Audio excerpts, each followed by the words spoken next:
protective skin is feasible, but there is a lot of technical and scientific issues that need to be tackled. It's going to be a while before our scientists on Earth can build a proper cloaking device. But this alien ship might help speed the development. The saucer has everything: laser weapons, cloaking devices, and plasma force field shields. It's as if the aliens watched our old sci-fi films and TV shows before they built this ship.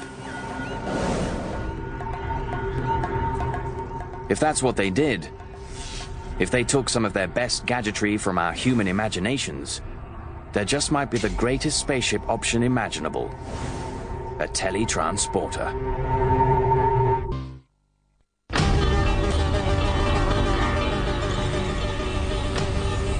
This alien spaceship under examination has lots of weaponry and gadgetry well beyond our current capability,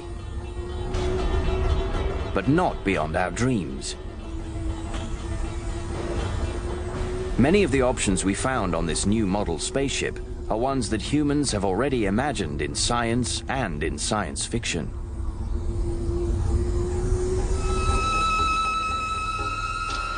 It's interesting to think about the connections between science fiction and science. I think the point is that there's this relationship between the two. They both spur the imagination.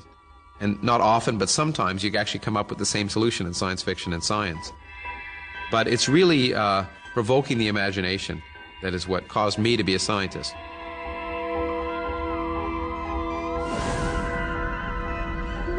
Of all the imaginative devices conceived for space travel, the most appealing has to be the teletransporter. The device that can instantaneously beam a being from one place to another. The flight zone is for immediate loading and unloading of passengers. What seduced me into writing the physics of Star Trek was actually the transporter. I travel a lot, and it'd be great to go from one place to another without going on an airplane. And the transporter in Star Trek is fascinating, and I began to think, well, how could you make a transporter? And I thought it'd be a great way to describe the laws of physics. It should come as no surprise that the alien ship has a transporter that can reduce an object, including a living creature, into a matter stream, then send it to another location for reassembly. This is truly the Rolls-Royce of alien technology, and one of the most challenging for its engineers.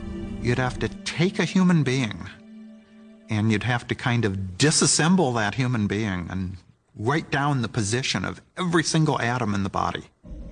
And then you'd take that information on where all the atoms in the body were, and you'd send that information to another place, and then some little assembler on the other side would just put all of the atoms together. And when you're done, what have you got? You've got the person you just disassembled.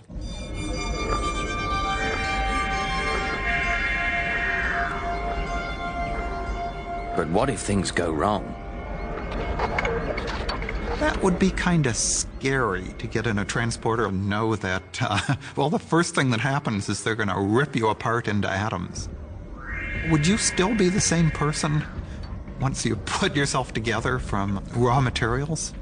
It'd be pretty tricky to do with technology because it would take, I think, about 1 billion quadrillion bits to write down the position of all the atoms in the body, and how would you reassemble them?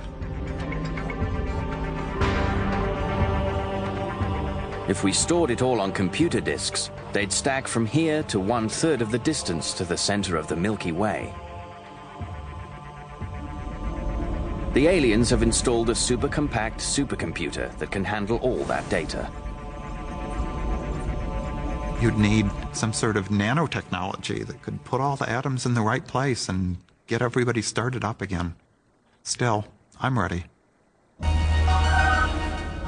There's an additional benefit to the transporter the sci-fi writers never explored, but that our alien engineers must be aware of.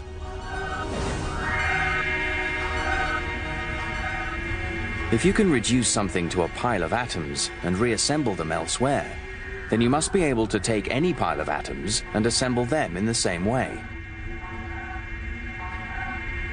In other words, The teletransporter can also be a copy machine, a cloning device. As long as you have the information how to reassemble the atoms. So the way I would transport you is to take you and scan you and take all the information that makes you up as a human being and transport it from one place to another, and then take some atoms I already have over here and combine them with that information and make another copy of you over here. Great, except you're still over there. That's simple, I vaporize you, now you're only over here.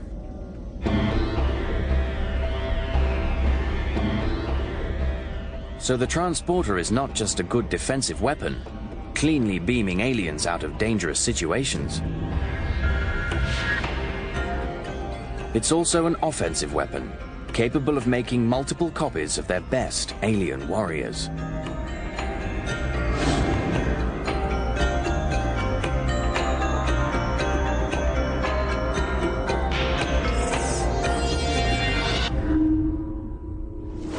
Again and again, the most bizarre things we humans can imagine are standard features of the alien ship. They may work at a level beyond our understanding of physics and the natural world, but they don't necessarily defy physics and quantum mechanics. Maybe anything and everything is possible.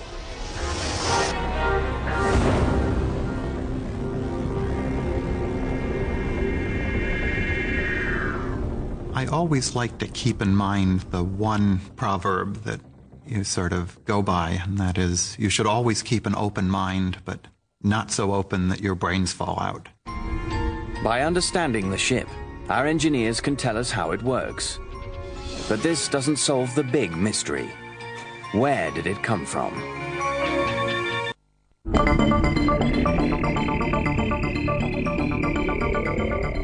In order to get to the bottom of this alien spacecraft mystery, we need to find out where it came from and who built it.